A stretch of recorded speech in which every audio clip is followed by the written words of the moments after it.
Are there other ways of arranging production? Yeah, I mean, you sort of seem to be hinting that the way to go is to sort of impose regulations that would ensure more democratic institutions in the means of production. Is that...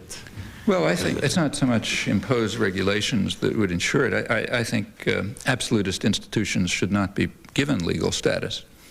I don't think we should give legal status to organic entities that stand over and above the rights of individuals, whether they're called fascism or bolshevism or corporations or whatever.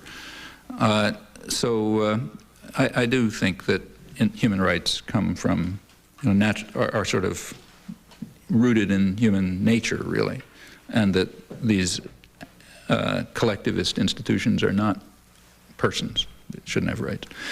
How should production be organized? Well, I don't think that's a trivial question to answer. You have to sort of experiment. But the principles ought to be, I think, pretty much the ones that were expressed by mill hands in Lowell a century ago. Those who work in the mills ought to own them. And they ought to carry out democratic decision-making about how they work in conjunction with communities who play a role as consumers and families and participants and so on. There are a lot of modalities in which that could be worked out, but I don't mind. I mean, there are people who in fact have sketched out detailed proposals.